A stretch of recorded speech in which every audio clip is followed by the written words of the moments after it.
Van Deeb, a dynamic leader with decades of experience building companies and crushing sales. He's been there and done that. Ladies and gentlemen, hello. My name is Van Deeb. Inspiring audiences across the country to do it too. Here's Van. Well, hello, everybody. My favorite listeners. Hey, this podcast you're going to be hearing is a good friend of mine, Art Sobczak, had me on as a guest. Art is an international speaker. He specializes in cold calling and sales over the phone. I highly recommend you check him out, but I hope you enjoy this podcast. Art had me on as his guest, and as you're going to hear, we had a lot of fun recording this. You are listening to The Art of Sales. Everyone sells every day, and this is your source for conversational, real-world sales and prospecting methods that you are comfortable using and that get results. You'll help people buy instead of pushing them into being sold. Here's your host, Art Sobczak. Every few shows, I like to have guests on who are accomplished in their field and where sales is a huge reason for their success. And today, we have one of the top real estate sales professionals in the country, and you are going to hear how he achieved his success and how you can use his strategies and techniques in your own sales. Van Deeb started in the real estate business as an agent in Dallas right out of college. Over the next 10 years, Van won more than 100 regional and national sales awards and then decided to return home to Omaha, Nebraska, where he launched his own firm. And he was working as the sole agent from the basement of his home and then built it up. In just 15 years, Van grew Deeb Realty to over 350 agents, making it one of the largest independent firms in the United States. Van sold his company, and today Van inspires sales and service professionals not only in the real estate business, but in all fields. And also teaches them how to reach their potential and be more successful through his keynote speeches, motivational workshops, newsletters, and books. Van, welcome. Thank you, Art. Thank you for having me today. One thing I have to tell the audience here, Van, is that we're actually good friends, and we've known each other probably for maybe 15 years or so. At least. Should I tell them how go ahead. Hopefully they can get a visual or not. Okay, well, folks, you should see the look on people's faces when we tell them out in a social setting that we actually met naked in the shower. Oh, my God. Well, actually, we weren't naked. I think we were wearing towels. So, should we explain this for the audience here? I think we should. We were at Lifetime Fitness in Omaha, and we had, I guess, we were casual acquaintances. We both followed University of Nebraska at Omaha football. And then I was at my locker, and you came up to me, and I forget what you had asked. I asked you about living in Scottsdale, Arizona, and if you had any pointers when I was going to come to Arizona to look for a place. There we go. And that's what started it all out. All right. Well, that's kind of a letdown after the opening to it, isn't it? All right. Man, you've got so much to offer here. Let's jump into it. And we're going to talk a lot about your real estate career, but tell us about your very first paid sales job. So my very first paid job was when I got to Dallas, Texas. I went there with $500 in my pocket. I didn't know anybody. And I did a lot of waiting tables. And they all had policies that you're not supposed to eat the food without paying for it. So they were all short-lived jobs that I had. So I went to a recruiter, a headhunter, and they got me a position fixing coffee pots for a national coffee pot firm.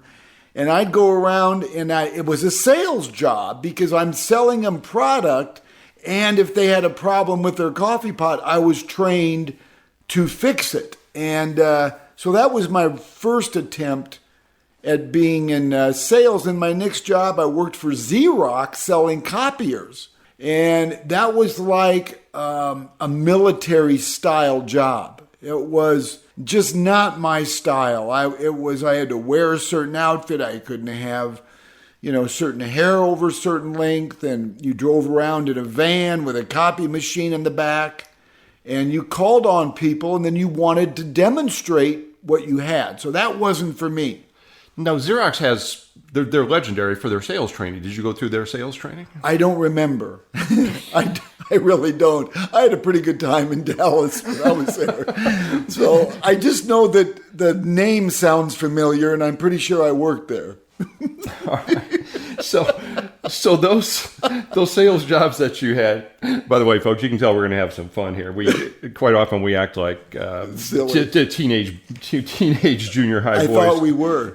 Well, sometimes. Yeah. So those early sales jobs, what did you learn anything there that you can remember? You know, I'm a pretty disciplined guy, and I didn't want just a job. I wanted something I could excel at. And, you know, I learned from both those jobs about cold calling and the importance of getting on the phone. And, you know, Art, I don't think I was that good at it, but I don't remember real formal training. But it's kind of, as I did it, I learned. And I love people. So it wasn't hard for me to interact with them and to ask them for business. So your just warm personality just came through and got you by? I think they knew I was sincere, and I think something to do with growing up in the Midwest, it kind of helped. So those things didn't work out for you. Tell us how you got into the real estate business. Okay, so I run into a guy that went to my high school. We didn't hang out. This was 1983. We didn't hang out in high school, but I knew of him, and he was driving a really cool car. And I know this sounds crazy, but I'm 23 years old. And I said, what do you do for a living driving a car like that? And, you know, any car that went over 40 miles an hour was cool to me because mine didn't. And so he said he sold real estate. And I said, I want to sell real estate. So long story short, at that time, you did not need a license to sell real estate if you worked for the home builder. And so I went to work for a home builder selling model homes, where you sit in a model park, show the models, and that was my first job. So talk about the sales there. What did you learn from that helped you later in your career? So something that I learned is if you want something bad enough, and if I can just tell you this quick little story. So I heard that Pulte Homes, Pulte, national home builder, they were in all these locations in Dallas and Fort Worth, and my friend had said you ought to contact them, so I did. And they said they weren't hiring, and they said, we have 4 area managers, send us your resume, we'll distribute it and get back to you. Well, I had nothing else going on but waiting tables. So I went to a consignment store. For $75, I bought my first used suit. I don't know how to make a resume, so I decided I'm just going to figure it out. And I ended up going to Pulte Homes corporate office, and I asked the lady if I could speak with one of the 4 area managers, and she said, I'm sorry, but you need an appointment. I said, I came all the way here just if I can say hello to one of the 4. So this taught me a lot about sales, actually. And so she says, okay, have a seat in the lobby, and if one gets free, I can't guarantee it. Art, 3 hours later, a very distinguished looking woman, very intimidating, tall, dressed to the nines, comes around the corner of the lobby and says, are you Van? And she was, yes. And she had my resume in her hand. And she goes, come on back. And I sat in front of her, and I'll move this story up. She said, well, you know, we don't have any openings right now. What makes you think you can sell real estate? And Art, it's like it came out of my mouth. I said to her, if I'm not your number 1 salesman in 3 months, you can fire me. And her look on her face is kind of like yours right now. She was like, who does this? What kind of a punk kid comes in and says, if I'm not your number 1 salesman in 3 months, you can fire me? Well, long story short, she found a spot for me, and that was the beginning of my career. So I used sales not just in selling a product, but I used sales in selling myself. So what did you do the next 3 months? I was not the number 1 salesman, but I want to tell you something. I was the following year. And I didn't take a day off. I became addicted. If we were supposed to be at the model homes from 10 to 7, I got there at 8 and I stayed until the last person left. I took it so serious. I really became addicted. What are some things that you were doing in model home sales that set you apart from everybody else, and how did you get to become number one? So if I would say anything, I would say it was building a relationship. I was never the hard closer, which a lot of people are kind of shocked when I tell them that. I was never the guy that, that really forced them to want to buy something today. I sold myself to them and letting, so they felt comfortable with me. I'm working with people in the biggest decision of their life. I've got to make sure that they're comfortable with me. And so that's really was my first priority is to sell the lifestyle, but also let them know that I'm interested in their success in buying real estate.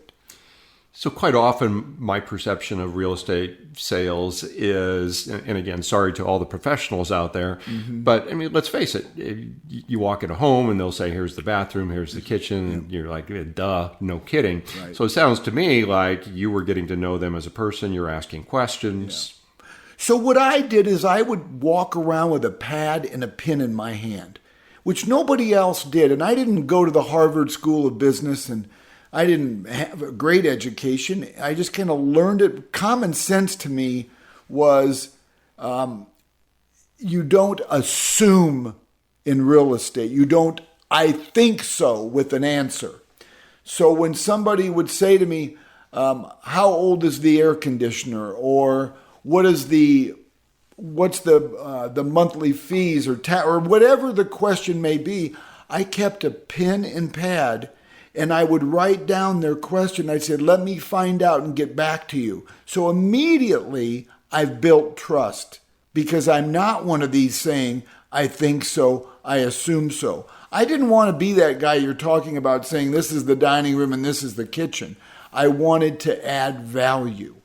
And so I'd even go as far as if somebody was moving to the city and their trailing spouse was a teacher, I'd even make, recommendations. I'd say, how would you like to meet the principal of one of the best schools in Omaha?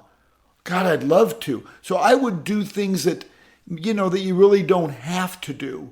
But I was interested in building relationships, not just the quick sale. So let's fast forward a little bit then. So Sure. You were in Dallas, you're winning awards, and did you stay selling model homes or did you go? No. So I didn't mean to interrupt you. So that's right, you did. But okay. I think you're used to that with me. I think you're used to that. People interrupt me all the time. You're just kind and you don't say anything. So Art, after 2 years, people were coming to me saying, "Hey Van, we're ready to move. Can you sell our house for us? We'd like another location, whatever." Well, if they weren't going to buy another home of the builder I represent, I couldn't help them. So then I knew it was time to get my broker's license. So then I went out and got my salesman's license so I could sell general real estate anywhere. And I went to work for a company, a brokerage firm at that time. So that had to be a little bit harder because with model homes, you have people just coming in the door. Did you have, what did you do to seek out business and build a following? So I went to the top agents in the company and I said, can I hold your houses open? And they said, sure, because I'm very frugal and I didn't want to go spend all this money on advertising. So I would hold an open house Saturday from 12 to 2, 3 to 5. Sunday, 12 to 2, 3 to 5. Then eventually I met all these people, built my client base up, and eventually I'm only doing one open house on a Sunday. So that's how I built my client base up. So really the secret sauce here was hard work and determination. Just discipline. Yeah. I mean, you've got to be visible. I really believe in sales. Either it's with a pen, it's with a technology, or it's in person. You got to be visible. All right. So you built up your business there and you had a following, but then you decided to leave it all and go back home to Omaha where you were pretty much unknown. other than your illustrious football career, Oh, which yes. people probably don't know about. You might want to just tell us about your football career. I was the only third-string defensive linebacker in the country to win the Heisman. You did, really? Yeah. I must have missed that. So I only got to play Art if the cheerleaders were hurt. I was not good, but I lived on discipline. I mean, to tell you how good I was, I didn't get a helmet to my third year. So, and you have friends that played the same years I did, so you probably saw me sitting on the bench with the trainer just having a nice conversation most games. But to answer your question, I moved back to Omaha when I became a father. And so it made it easier to be with my family and have my daughter if we went back to Omaha. So that was the only reason. So tell us what you did. What did you decide that you're going to start there in Omaha? So I went to work for the number one real estate company in Omaha that happens to be owned by Berkshire Hathaway. And I lasted 6 months. It just wasn't my culture that I was used to, and their philosophies and policies were not what I thought would be good. And so, what I was used to in Dallas. So I decided to start my own real estate company. So I went to work. So I started out of my basement. I decided just to start my own thing. And how did you get that off the ground? So actually, Art, my plans were to just keep it small and to just keep a dinky little company and work with people and buyers and sellers. And then I had agents say, hey, I like the way that you do business. I like the way you treat people. Can I hold my license with you? And actually, that's when it started snowballing. And then what I did is I had a philosophy, and I still do today, that I wanted my agents to feel like they were my customers. So I figured if I make my agents and treat them like I would a customer, I'm going to have the happiest agents in town. Well, Art, word traveled. I'm a salesman. So I know what salespeople need. I'm not just sitting behind a desk like a lot of these broker owners do. I'm on the streets. And so people liked the way that my policies and what we implemented. And, as you said earlier, before you know it, I've got 350 agents, and I've got the Berkshire Hathaways and those guys calling on me trying to make us offers so we could join them. And I never accepted. You mentioned policies. Let's talk about some of those. So what were some of the things that you taught and practiced in your real estate business that really anybody in sales could use today? Well, so for instance, I don't believe that if you have an opportunity to do business with somebody, maybe it's not on the level that you want to, but find a way to engage in business with them. So in my industry, if somebody there had their house for sale by owner, most brokers tell their agents, if you run into one or if you're going to call on them, make them feel like they don't know what they're doing, and really try hard to get them to list with you. But you do it by telling them that they're never going to sell their house. That was really part of a broker's outline for agents to go after for sale by owners. I never liked that. I don't want somebody telling me I don't know what I'm doing, but that was the way all of them were. Yeah, that seems counterproductive. Yeah, I mean, that's common sense to guys like you and I. But a lot of these broker owners were never on the street, so they don't see what we see. So I had policies, just for instances, we would help for sale by owners. We would go and assist them. Here's the paperwork. Anything you need, don't hesitate to call, because our goal was, if they were one of the 85% that ended up listing it with a real estate agent, we wanted them to call us. So we were there to be helpful to them. And then we would do something like, if you end up selling it on your own and you want a professional to do the paperwork, we'll be happy to charge you a small fee and do it. And they welcome that with open arms. So engaging people to do business with you on some level is better than no level, was my philosophy. So you were offering value for no charge at all. To get in the door. Right. Yeah, and to build relationships. And, of course, it paid off, because when they did need your services, they thought of you first. Yeah. That's brilliant. Thank you. Let's talk about the use of the phone and follow up, and well, not even follow. I mean, initial contact, follow up. Give us some of the strategies and procedures that you guys used.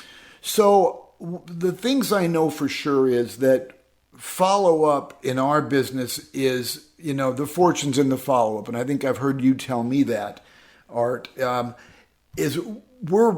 We aren't good at it in real estate. We just aren't. We should be. I can't tell you how many times, as successful as my career is, I can't tell you how many times I did not follow up. And I'd call maybe a week after I should have. And they said, and I'm going to tell you this right now. It just happened yesterday. I still sell real estate. I sell real estate to be relevant as a better real estate coach and speaker. I want to be in the game, not saying I did it 30 years ago.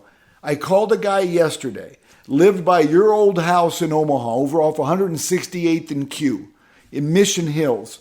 And you're shaking your head, so you know what I'm talking about. So I called him because he had me out 10 days ago to look at his house. I should have called him 3 days later. I waited till yesterday. He went with somebody else. Lesson learned. Lesson learned. Lesson reminded, because you know better. Yep, right. Speaking of mistakes, what are some mistakes that you see salespeople make, both in real estate and in general? Because you work with salespeople in all areas now. So the most mistakes I see are some that I have I've done myself, and that's talk more than you listen. And I've talked myself out of more opportunities than I've gained. So as being in this sales industry for 35 years, I'm still a work in progress on not speaking and letting them speak and find out the real, what their real needs are. So that's one thing I think that is ongoing. I think returning phone calls, I was known for getting back with people immediately if somebody reached out to me, and I preach that. I think that's my strong point, is making people feel like they matter. And that's even more important today, because today people get upset when a web page doesn't load in 2 seconds, right, and they're on to the next one. And I had a situation, I was just telling a group here last week, where I needed a sprinkler repair done.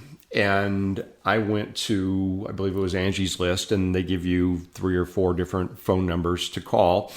And called one, left a message. They said they'd get back to me at their earliest convenience. Called another one, left a message. The guy called me, Van, in 20 seconds. 20 seconds later. And he got the job. The other guy called me 10 minutes later. 10 minutes, which would be pretty fast follow-up, right? That's pretty fast. And he didn't get the job. So the one that called back right away. So yeah, follow-up is definitely important, and quick follow-up is definitely important as well. So Van, what final advice today do you have for anyone in sales in any industry? Show you care. Is when you're taking the time to build your career, and you have all these personal goals and business goals, use your God-given talent and make people feel like they matter. I try to do that every day, is whoever I'm engaged with, to make them feel like they matter and what their needs are important to me just as well.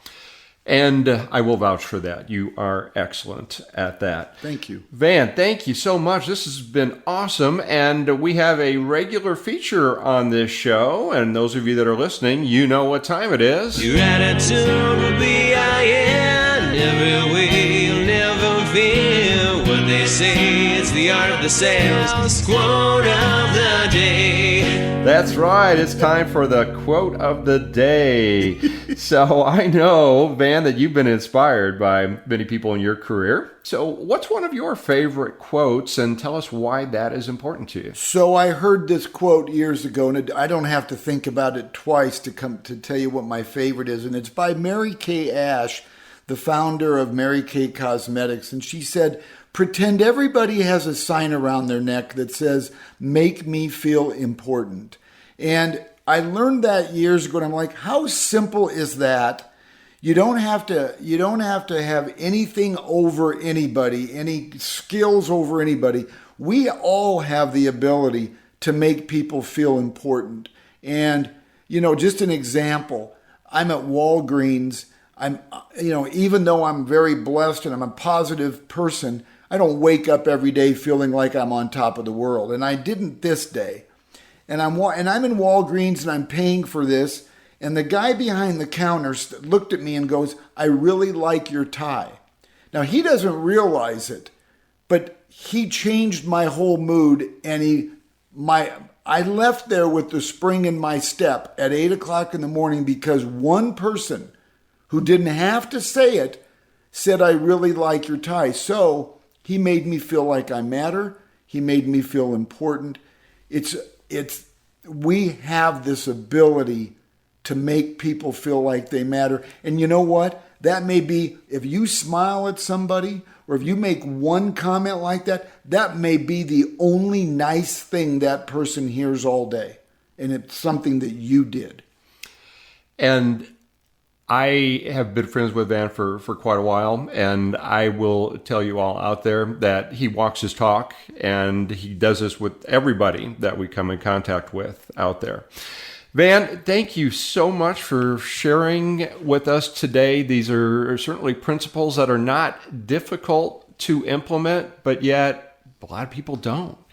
And you have so much more that you can share with folks. So tell us how we can get in contact with you and take advantage of all the things that you share on a regular basis. Oh, thank you so much, Art. I'm so grateful that you invited me to be here today. I'm just really grateful. And I've been a fan of yours and a friend for a long time. They can get a hold of me by going to vandeeb.com, vandeeb.com.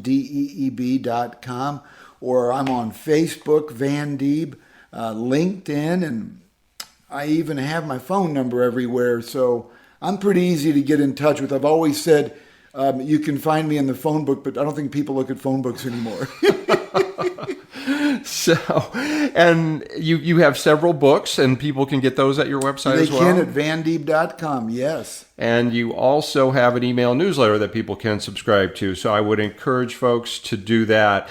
And Van also is a speaker and trainer specializing in the real estate business, but you're not exclusive to real estate. So if you'd like to have Van come out and inspire and work with your group for both training and motivation, you can contact him through his website. Again, vandeeb.com. We'll have that in the show notes. All right. Thank you again so much, Van. And thank you so much for sharing your valuable time with us today.